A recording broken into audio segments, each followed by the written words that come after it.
And we've made it to week 4 of Survivor. We're still alive in both of our pools. What we're going to do is we're going to recap the state of each pool, and then we're going to, we're going to talk about the rules again, and then we're going to get right into the picks for this week. Now, again, go into the Discord channel. I want to get a little more action in there. Give us your opinions, give us some takes, give us some whatever, because we're kind of following along. We're doing this for the first time. Again, I've had a million years of experience in football Survivor, but baseball, this is our first try. So we're going to see. What we did last week, as you recall, is we split up our exposure. So this is the pool with only one where you can't make any mistakes. You have to have, your team has to, just to go over the rules again, your team has to go 500 or better for the week, and you can only take a team once. So in this particular pool, you can only mess up one team. In another pool, you could have one bad week. So in this pool, not this one, weekly peak summary. So in this pool, they started with 179, and now they are down to 120. Last week, let's go to week 3. Last week, 46% of the people took the Braves, of whom we were one of them. And then the only team that got knocked out were the Angels. So 10% of the people disappeared. We were part of the chalk that took the Braves. In the other pool, again, we have one strike available. And actually, there are 5 people who are now eliminated. So 5 people have 2 strikes. They're out. 66 people are left, and 19 have 1 strike. And in that one, we took Seattle. Let's take a look and see what weekly summary breakdown doesn't really have it, although I can't quite get to there. It did have it up here during the week, but I guess it's gone now. Nonetheless, so we are now at, what's that? So it was a scary start last week. What's that? I said it was a scary start last week with the 2 road losses to start Seattle. Yeah. So now we're in week 4, and what I do always is I send Bobby kind of a list of potential candidates. And again, this is what we're looking for in a pool like this. All right. We'd like to have a team that's, number one, that's only playing an even number of games. And the reason for that is just the way the math works. Is it's just a hell of a lot easier going 500 than better than 500. That's a better way to describe it. And also, as far as normal Survivor theory, you want to take the team, that's got a good chance to advance, but also a team that you might not want to use in the future. And we have been pretty kind of chalky with that, and so far so good. I do have a fear of running out of teams, but we'll talk about that. One thing we've noticed is that even other people picking teams, that they're picking chalk too. They're picking the other best teams. You know what I mean? That's true. Somebody the Dodgers were popular the week before last. A couple of people played them last week. There's a lot of people picking the. I don't see a lot of people picking the very the very very very medium level teams. Right. Sorry, go ahead, Sheets.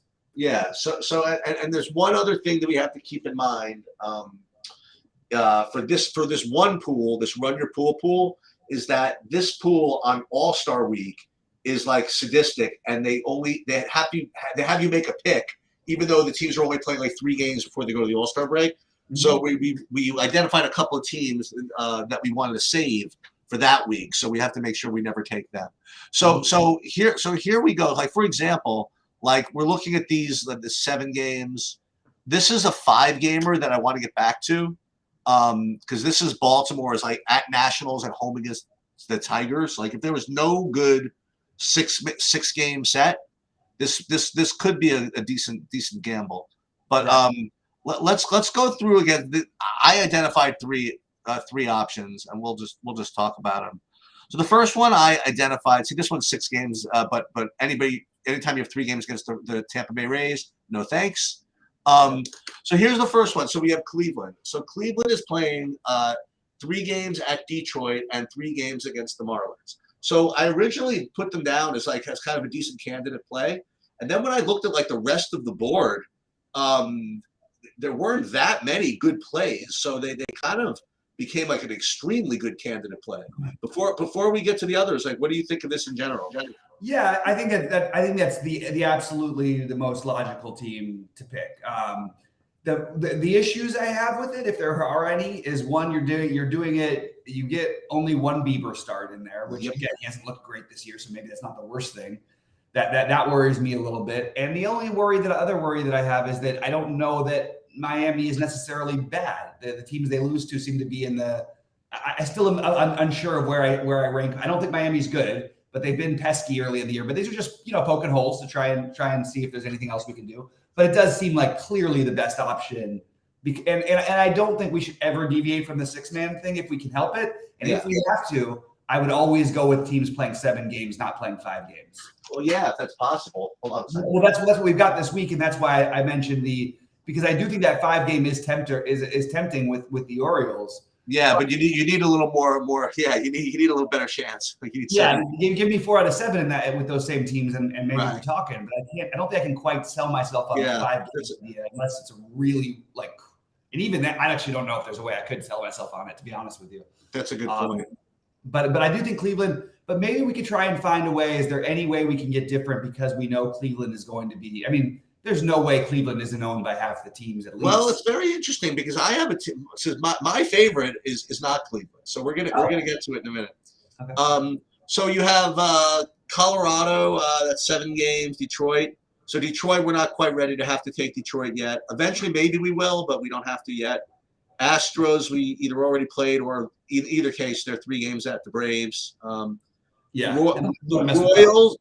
Royals, not we don't quite have to take them, but like this is the type of setup, by the way, that like in week 23 or something like that, we're gonna have to look at. You know what I mean? Like, but at this point, I don't think so. Not yet for Kansas City. Angels 7 games, Dodgers 7 games. The Marlins, not ready yet. We're just not ready to take that kind of risk yet. Yeah. Brewers 3 at home against the Red Sox, not the worst. Then they go into the Mariners. I mean, if I'm writing these down, I'm putting it as a candidate play, but they're just not going to be as good as Cleveland for openers. I actually don't mind the Brewers. They were really high for me of the teams that I looked at. So all right, so we'll keep them as a candidate play. Yeah. So Brewers and Cleveland so far. Then we go Minnesota. So Minnesota at Boston, which is scary, but they do have the 3 games home against the Nationals. They didn't quite make it for me. Did they make it for you? No, I mean they're on my list, but they're beneath Milwaukee for me. But they're they're in consideration. I mean, part of it is my lack of belief that these Red Sox are actually very good.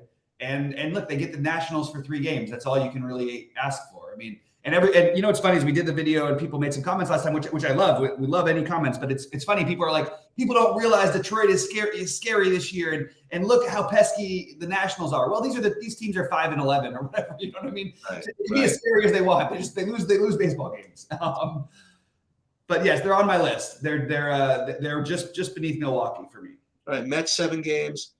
So I think the Yankees, are probably, I don't want to say the most likely winners, but I just have to believe that there's going to be a better chance to take the Yankees in the future. I think they're a candidate play, though. You know what I mean? Like I put them as a candidate play. 3 games home against LA is always appealing. And at Toronto, remember they get to benefit from the good park also, like at Toronto. Right. So what do you think about the Yankees this week? Well, actually, they're not at Toronto. They get both games at both series. Oh, they're both at home. Oh, okay. Well, which is even better. Yeah. So I think that if you had to rank them, you'd have the Yankees. Like in terms of teams I feel better about, I think I have the Yankees a tiny bit ahead of Minnesota, which feels weird because it's a much tougher matchup for the Yankees. I mean, you have 3 teams that are basically all playoff contenders. But the 6 games at home feels like they should be able to get 3 of them. They don't go 2-4 on these homestands very often. The teams that give them trouble tend to be in the AL East, which you do have the Blue Jays coming in, so they could lose 2 out of 3 there. I don't think the Angels are coming in and sweeping them. So I think that they're interesting, but I would have them, they're still below probably a little below Milwaukee for me as of right now. Oakland, no thanks. Philly 7 games. Pittsburgh 7 games. San Francisco 7 games. Seattle we used in one of them, and I think that I don't think we need to be messing with Brewers and Cardinals. Yeah, so yeah, no thanks. Cardinals we cannot take. Again, we have to remind ourselves because this team you have to save for All-Star week. Right.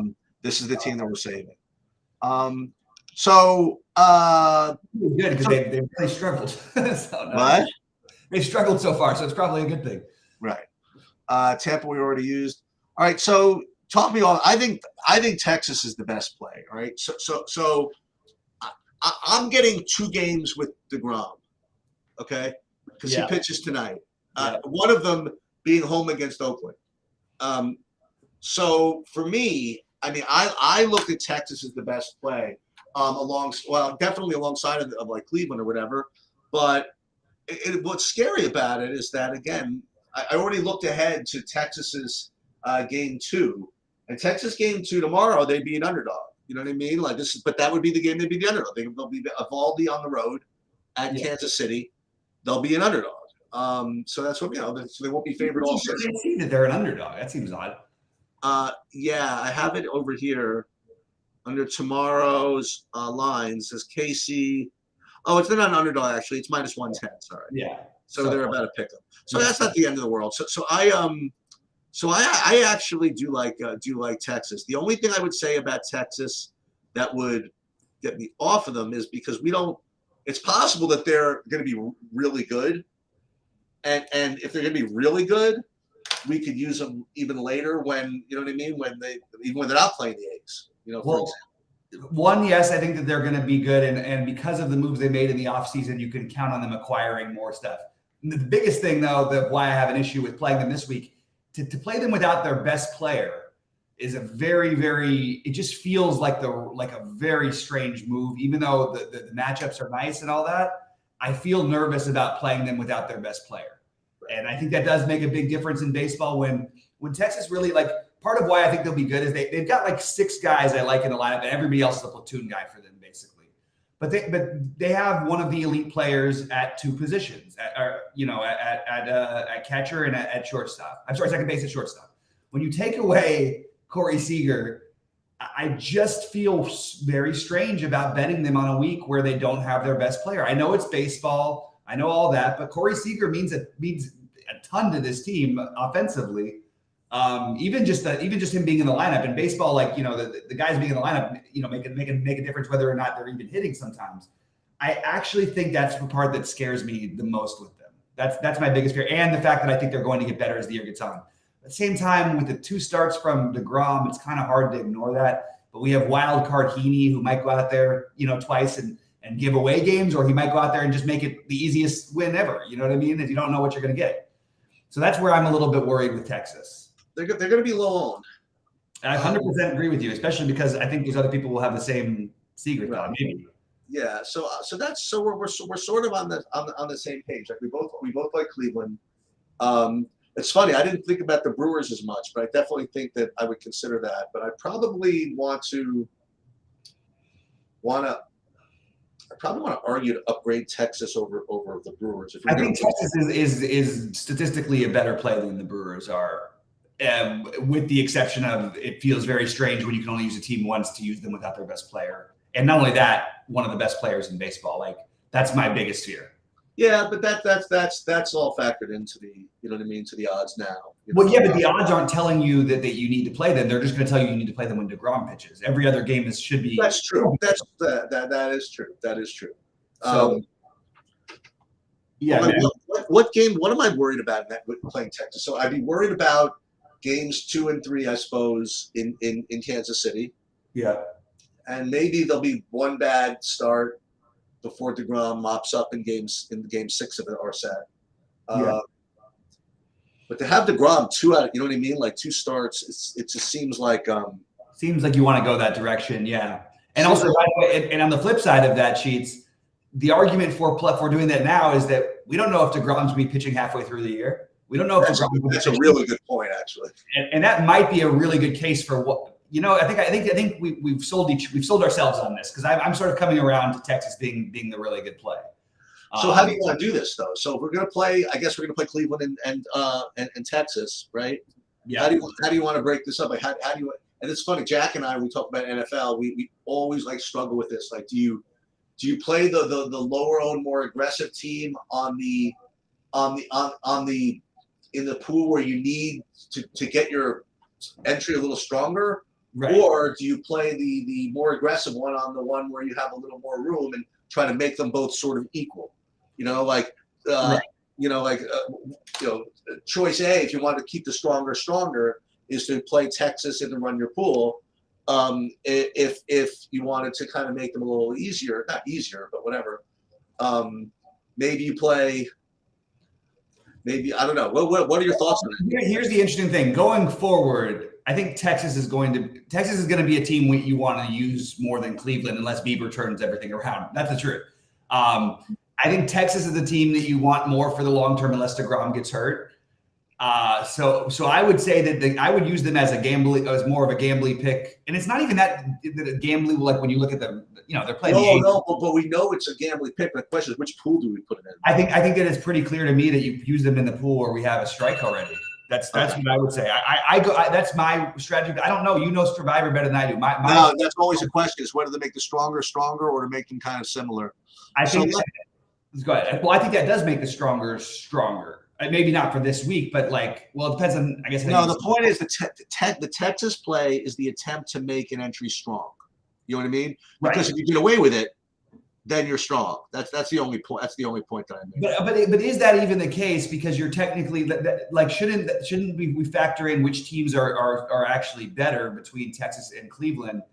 And I think that they are really, really close. They're actually basically identical. The only difference is when Texas has DeGrom, you're going to feel better about those two DeGrom starts than you are about anybody from Cleveland, until Bieber turns it around.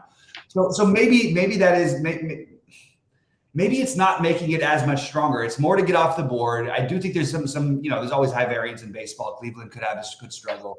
So here's my question again. Same question. So let's just say it's to get off the board. Which pool would you think it's more important to get off the board? The one where you have a strike already, or the one where you don't? I would say it's the one we have the strike already. So let's do that then. So in Run Your Pool, we're going to go to Cleveland. Okay. All right. The game I picked is already in progress. No way. Oh no. Let's go back to this. It says no pick. Deadline passed.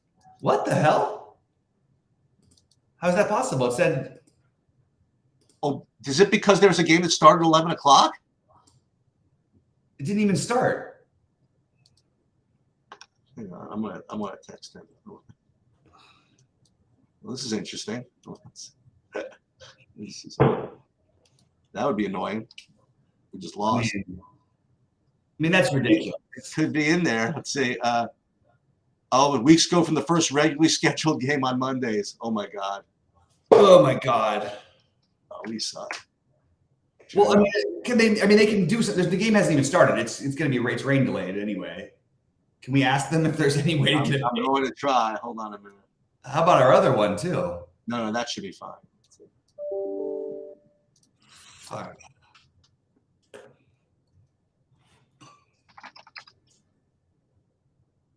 Let's see.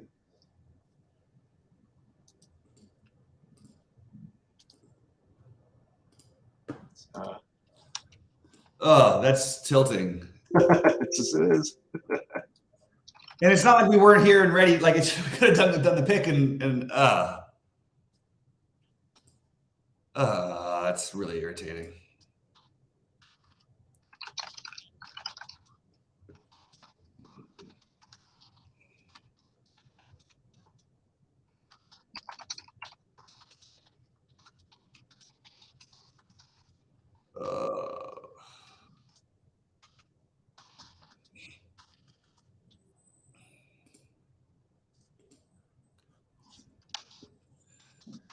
So in any case, well, I guess we can. I mean, are we gonna? Can you Sheets, when you write in, will you fire in what our pick is, just in case? We want to take Seattle or whatever, Texas. Cleveland. Cleveland over there, yeah. Mm-hmm. And the first game is still in rain delay.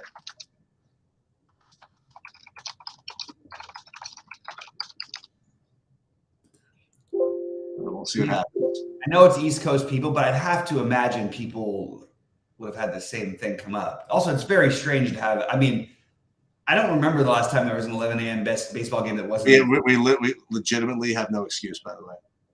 What do you mean? As a matter of fact, what they already have the percent picked already released. Six people, including stupid Eric and stupid Bobby, did not pick. Only six. Well, in all fairness, I honestly didn't know that was the rule. Like I honestly didn't know. I just thought it was Monday at noon. I really had it stuck in my head as that. Yeah. Partly because there were no baseball games played before then.